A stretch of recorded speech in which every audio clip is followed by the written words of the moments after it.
All right, 30 of you guys in the chat. Appreciate you. Let's take a look here. We got Ryan. Appreciate it. Hopefully Claxton can come through for us.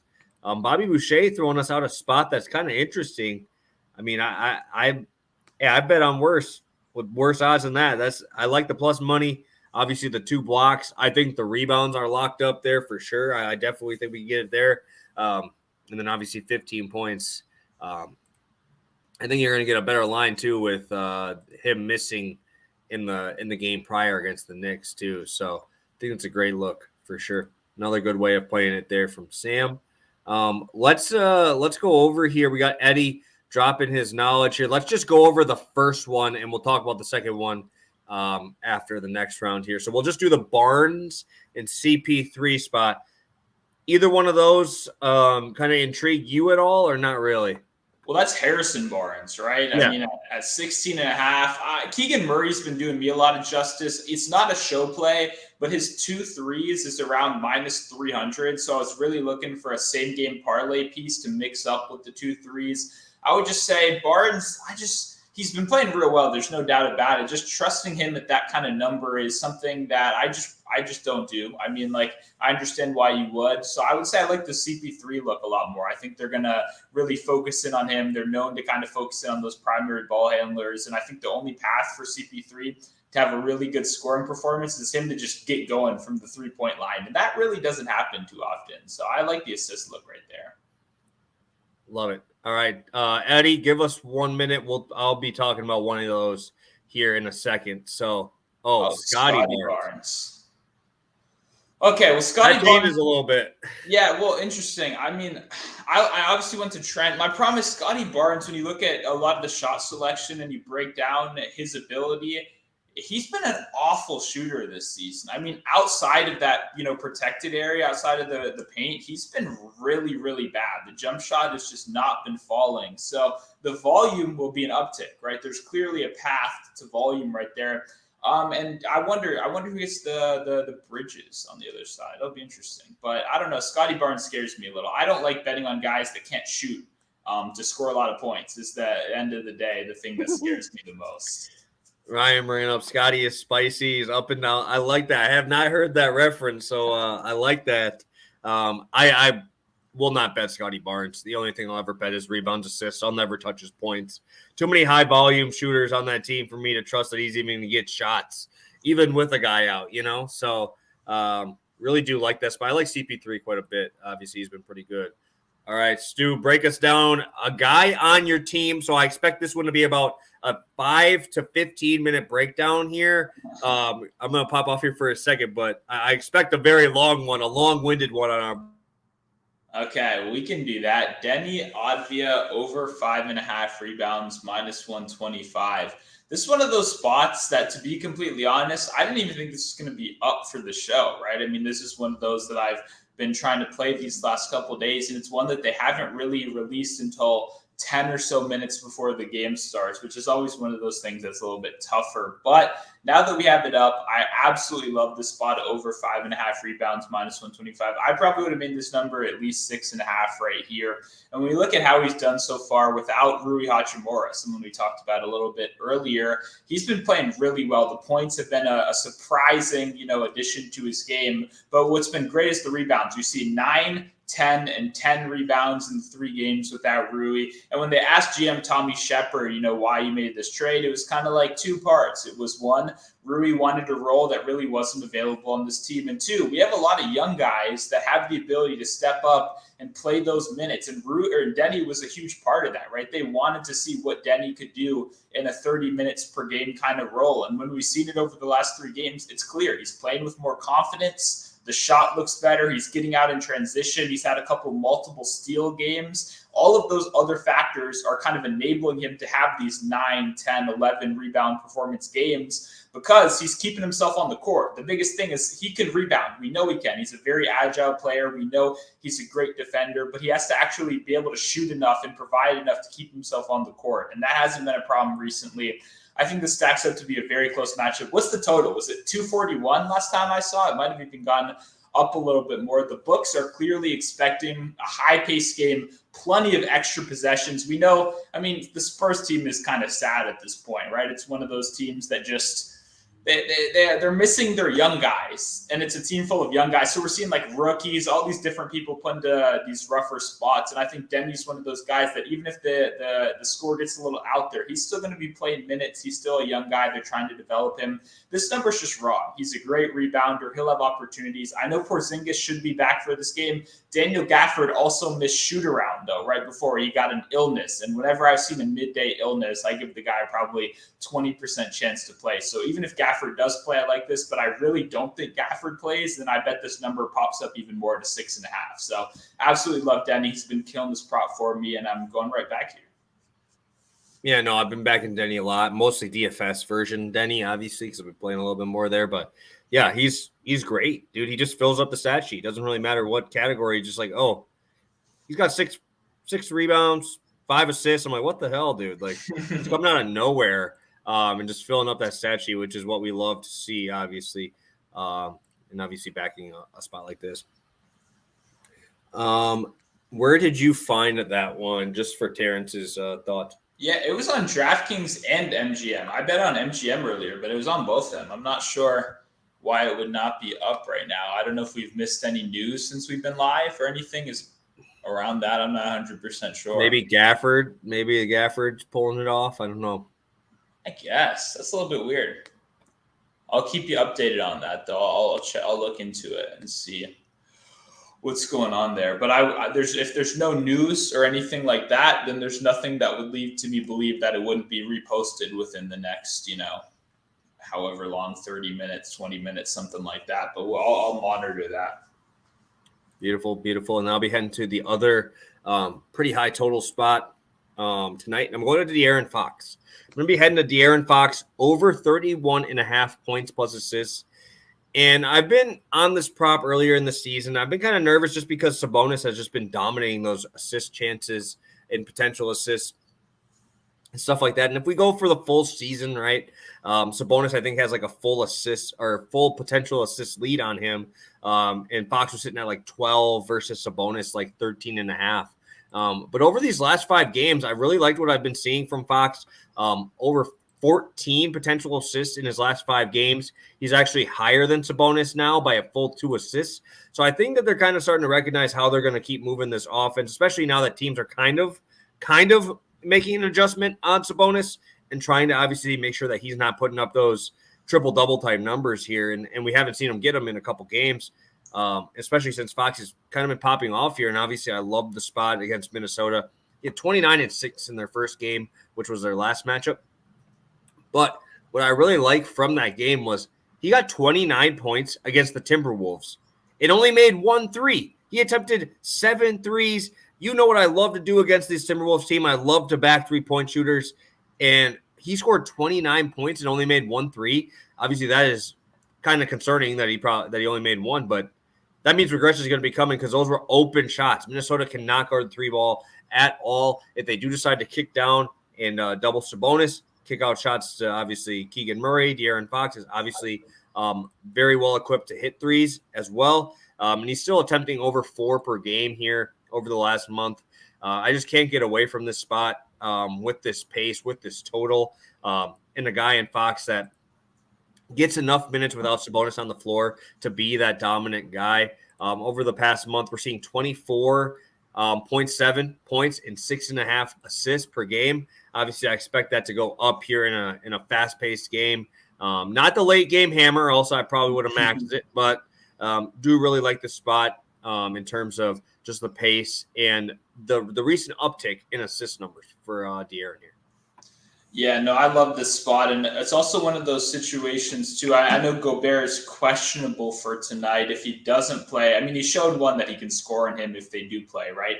Obviously, Gobert is kind of limited to the paint, but Fox can do a lot. But if Gobert doesn't play, this is one of those – Fox is like the drives per game king, right? If Gobert is not there and there's no paint protection whatsoever, then he's going to crush this number. He might beat this number with points alone. So I think there's a lot of opportunities both way. And I like you said, 14 potential assists recently. It's trending upwards. I like the spot. I always love the combo plays. Yes, sir. Yes, sir. I think this is a great look too. I expect him to be over 1 made 3 here. I think that's yeah. I mean, definitely a look. I think I would actually that might switch spots from my long shot because I was going to plan on doing De'Aaron Fox double.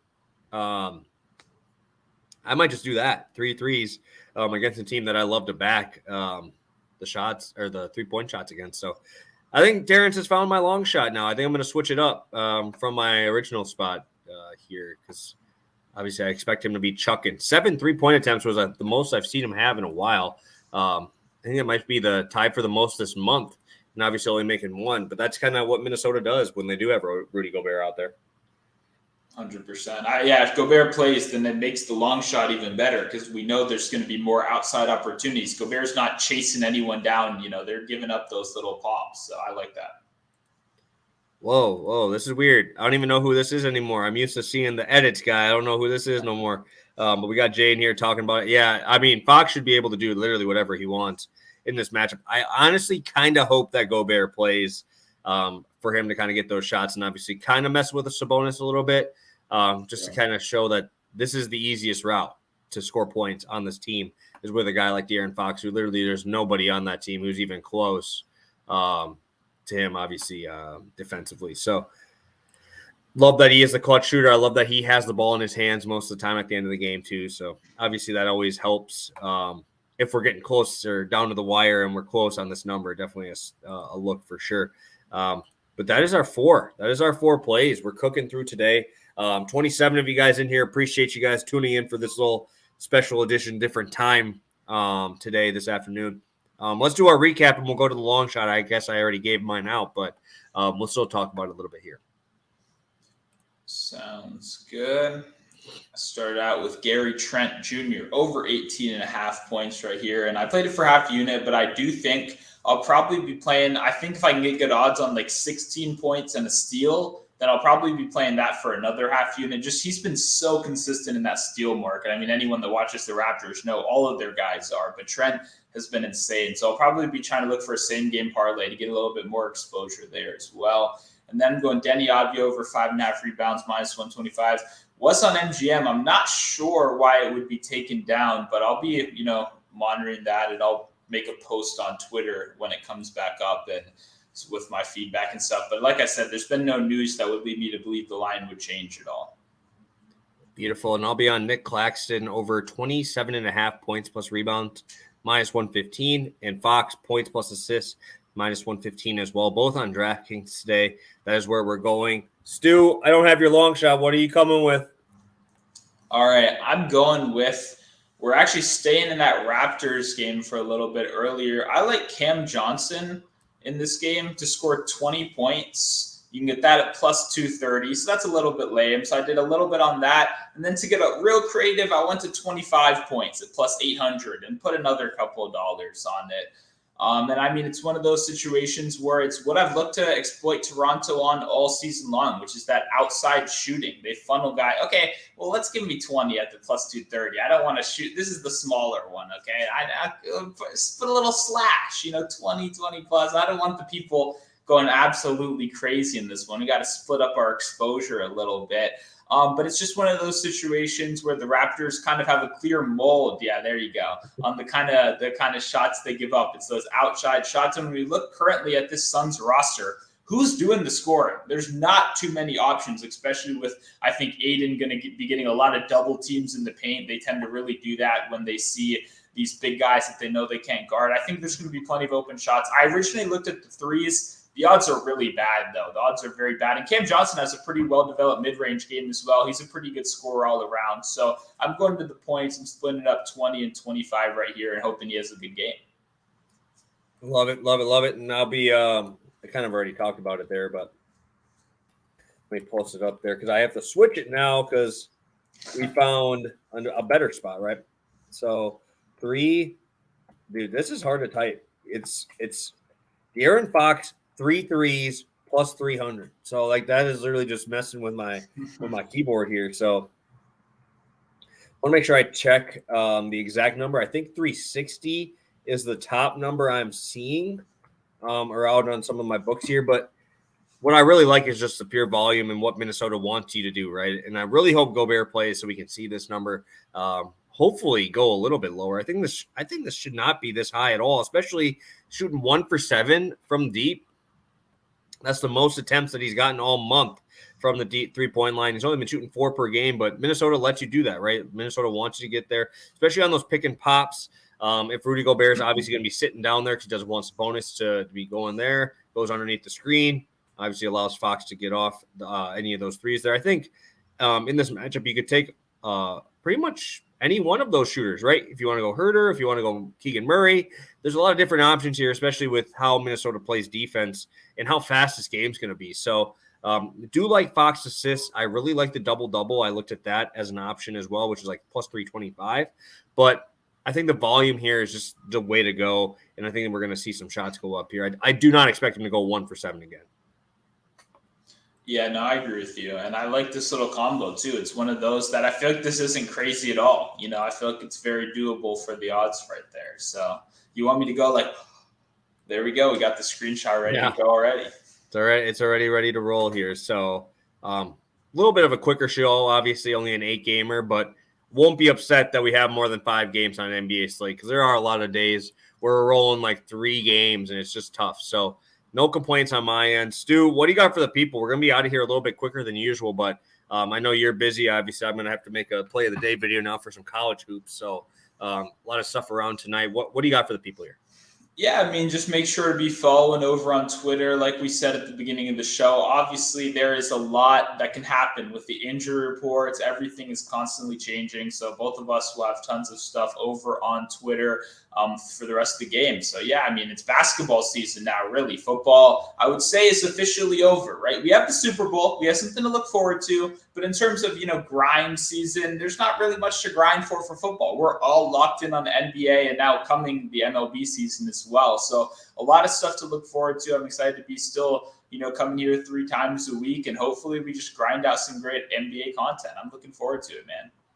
Yeah, I know a lot of stuff. Obviously, MLB coming up, which I'm pumped about as well. So make sure you guys are following on Twitter just so we can let you know what is happening for kind of that Super Bowl week. Obviously, we have a week off before Super Bowl, but we'll have a lot of shows out. We just got to figure out how we're going to do it, and we're still kind of figuring that out ourselves there. So super excited. Obviously, love all of these plays for sure. So I'm sure Terrence will throw them all together and make a parlay of all 4. I'm feeling a sweep. I know a few of you guys posted that in there as well, that we're going to get that sweep, and I have a feeling too. So best of luck on all your bets, guys. Again, make sure you're handling that bankroll as well, especially when there's games with 240 totals in there. You want to bet every same game parlay known to man. So make sure you guys are keeping the parlays going, but not too many of them, right? We're making that money with the straight bets here. So super pumped for tonight's slate. Again, we'll be kind of recapping all that stuff there here shortly. So have a good one, guys. Best of luck on all your bets, and we will see you on Wednesday for another NBA Pass the Prop.